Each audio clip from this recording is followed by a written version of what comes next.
Hey guys, it's Vaness here with Notary to Notary, and in this video, we're going to be talking about the 5 most common loan documents that you will see when you're conducting loan closings. Ready to get started?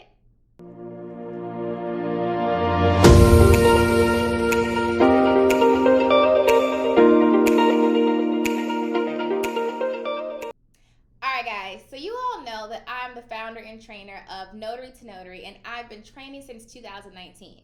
However, I've been closing loans since 2014, and since 2014 there haven't really been any major changes in the loan documents themselves. Now, yes, some documents have changed, formats may have changed, but for the most part, the basis behind the loan package are pretty much the same. Now, there are different types of loans. You have refinances, purchases, seller side closings, HELOCs, reverse mortgages, loan modifications. I hope I didn't miss any. So the build of the loan package is going to be a little bit different depending on what you're signing. But for the most part, refinances are pretty much the same since 2014 anyway, minus a few small changes to a couple documents. So let's get into the 5 most common documents that you're going to see at a loan closing. The first document you're going to see is going to be the note. So the note is the borrower's promise to pay. So basically what the note is doing is basically lining out who has to pay who and on what terms. So in the note, you're going to see what the principal amount is. Okay, so this is how much you owe whoever the lender is. This is your interest rate. This is how we're going to collect payment from you. This is when we want the payment to be paid by. If you don't pay it by this time frame, monthly or however it's set up, this is going to be your late fee. These are the methods we accept payment by. That's also in the note. Most people didn't know that, but it's in there. So all the information is in there. Also additional clauses such as if the loan is going to have a prepayment penalty. Okay, so a prepayment penalty is exactly what it sounds like. A penalty that you pay if you pay your loan early. Now, as you can tell, I have my own personal feelings about this, but you know, to each his own.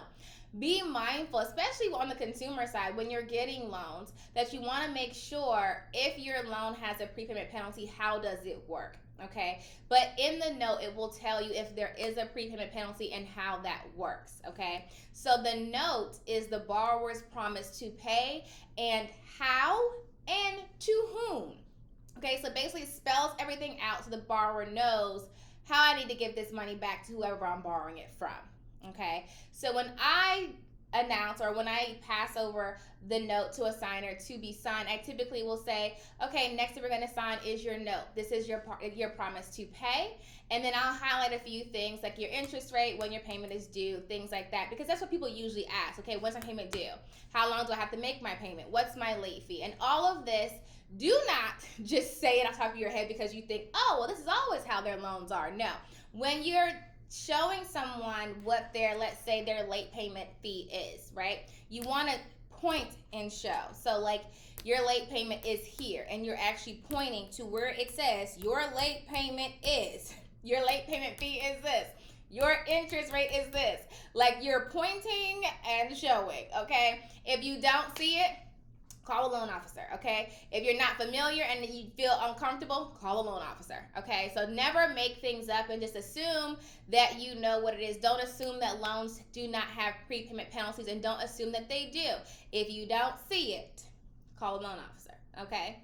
The next most common document that you're gonna see is the signature name affidavit, okay? So the signature name affidavit is a document that basically has the signers confirming that the names listed are in fact that same person, okay? Now this document is commonly executed incorrectly because some people will have variations of their names and it can get confusing. So say for example, my name is Vanessa Terry, okay?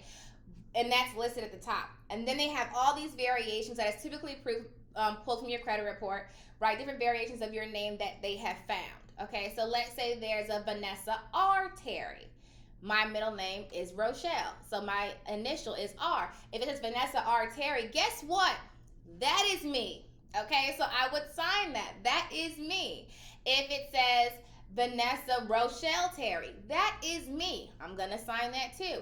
If it says Vanessa Regina Terry, that is not me. Okay? That's not what I've been told is my name, right? So I'm gonna put never been known as an initial. Okay, so people sometimes get that part confused. So on the signature name affidavit, that's a tongue twister. Okay, they're gonna sign the variations of their names if it is their name, has ever been their name. Let's say it was a maiden name on there.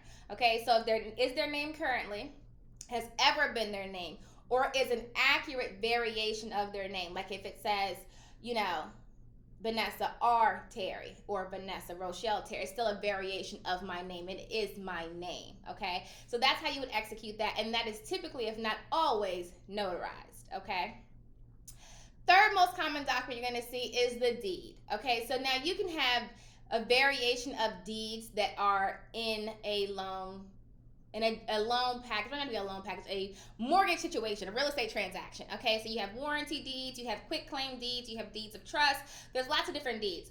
For the most part, I'm trying to make this as simple as possible, because I know a lot of times people get into this industry and they get really confused because everyone's throwing out all these complicated terms, and it's like, what is happening here?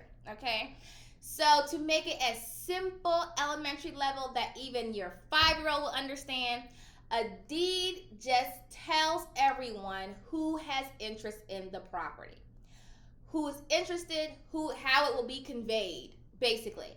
So to try to make it simple, okay? Now, when it comes to the deed of trust, or the deed, whatever deed is in the closing package, you want to basically say, two things you want to look out for is that the signer's names are spelled correctly.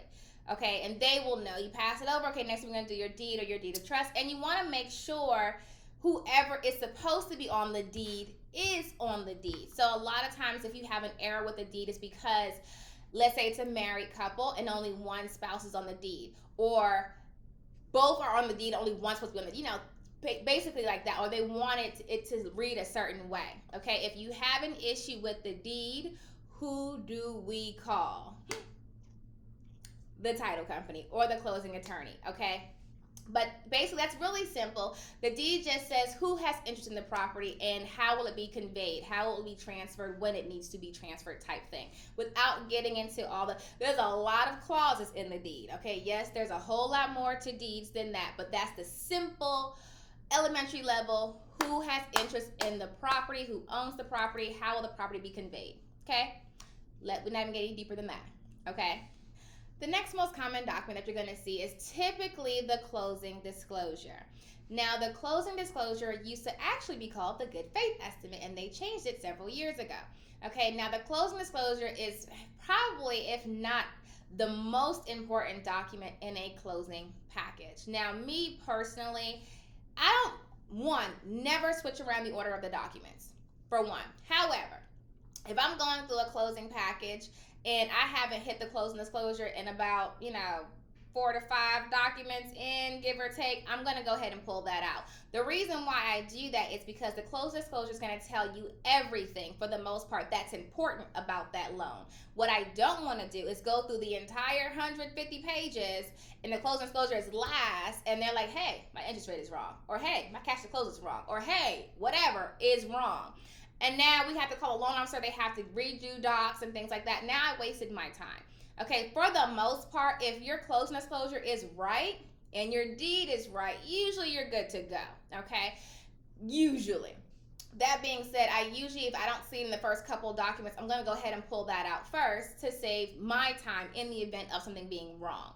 Now, the closing disclosure is going to tell you everything about that loan. It's going to tell you the type of loan, the time frame of the loan, what kind of product it is, whether it's a VA loan, a conventional loan, whatever the case is. It's going to tell you the loan amount, the interest rate, the cash to close. If there's escrow set up for property tax and homeowners, it's going to tell you the estimated monthly payment.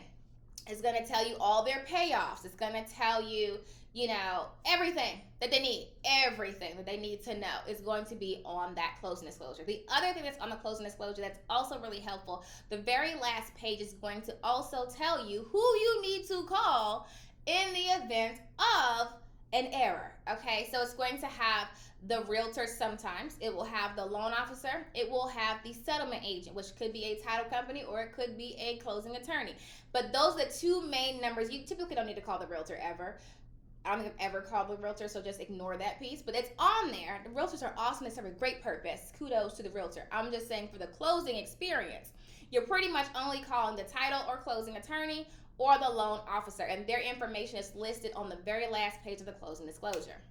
So I will start with that first. Now, there's a whole lot more I could talk about on the closing disclosure. We're not going to do that in this video. If you want to go deeper into there, definitely get into the Notary Signing Agent training that breaks down the closing disclosure in a lot more detail because there's a lot of pieces on there. But I would definitely start with it first or somewhere in the beginning, just in case there is an error.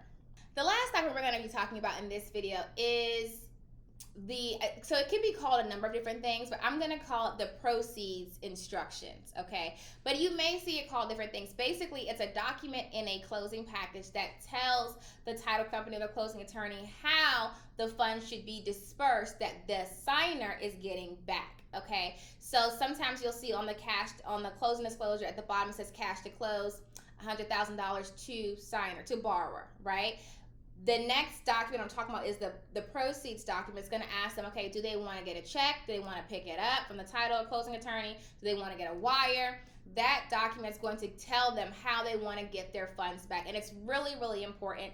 And sometimes it's executed not correctly. Okay, so, and it's typically because I think a lot of notaries assume certain things and you really shouldn't. So I'm going to give you what my spiel is typically, but like I said, the spiel can change depending on the loan and the situation that we're closing. But typically when we get to that proceeds form, my introduction is something along the lines of okay, we're going to fill out this next document that's going to basically giving instructions for how you want to get those funds back that we discussed earlier. Okay, do you want to get a check? Do you want to get a check mailed to you, or do you want to get your funds wired? There are a few things that I highlight on this form. So, and I never do this form until I know how much money they're getting back. Okay, because that dictates how I'm going to present it. So let's say, for example, someone's getting back $100. And the document says, do you want a check or a wire? Well, I know that if you get a wire, certain banks will charge you an incoming wire fee. Most major banks will do that. So it's something that I do like for extra customer service. If I know you're getting back $100, I will say, yes, if you choose to, you can get a wire. Just be mindful that certain banks will charge you an incoming wire fee. Do you know what your bank says? Typically, you can find most banks' fees right online from a Google search on their website. They'll tell you what their incoming wire fee, which varies between $10 and $30 for the most part. So if you're getting back $100 and you're getting an incoming wire fee of $30, now you're getting back $70, it may not be worth it. Not only that, some lenders and title companies will say, okay, we can send you a wire, but this is our wire fee. So let's say they have a wire fee of $10. Now you got 10 going, 10 to be sent, and then 30 that your bank is charging you to get it. You're $40 out now, and you were supposed to get back $100. So that's when I bring that up. Okay, now also on that same token, I would recommend I've given the options, you can do whatever you want. If you still want to get a wire, you do that thing, okay? Completely up to you, but now you know. And usually when I say that, people are extremely grateful for that, okay? The other thing is, let's say I have a signer who's getting back $100,000, right? And we're looking at checks and wires. And they're like, I introduce it, and I'm like, hey, would you like to get a check or a wire? And let's say they lean more towards a check. But usually I'll say before they even tell me what they want, I'll just say, okay, you can get a check or a wire. Due to the amount that you're getting back, I just want to let you know that if you do get a check sent to you, typically with most banks with that amount, they will hold those funds. You have to verify that with your bank. And most people will say, oh yeah, I forgot about that. Because most people who are closing that I've seen, they want their money now, right? And if you're getting back $100,000, typically your bank's going to hold that, right? And so they're like, oh, I forgot all about that. No, send me the wire. That little $30 is nothing to me. Go ahead and send the wire. And so that's just that extra customer service thing that I do, with my signers, so they know. A lot of times they're not even thinking about that, So typically with smaller amounts, I would, recommend a check, which you can do whatever you want. Larger amounts, I just say, hey, if you get a check, just prepare that they may hold it if you have a large amount, being mailed to you. And I bring that up because a lot of people that I've seen close loans, they need those funds, whether it's to purchase another piece of property or for a large project they're planning on. They're setting stuff up for the day of disbursement. Okay, we're gonna have the money this day. And so if you're planning on having it this day and you got a check and you put it in Wells Fargo and they're like, okay, you can get it in 10 days, that might delay some things, and so that's why we just want to make sure that they're well prepared, and that, that's that extra customer service that we talk about that makes a notary signing agent the best. It makes them different, makes them stand out, going above and beyond the simple, oh, I saw your ID, sign, notarize, all right, bye, right? So those documents are typically found in most, if not every, signing package that you execute, and they're the most popular that you want to be familiar with. So I hope this kind of helped you become more comfortable. It's not a hard thing to close loans.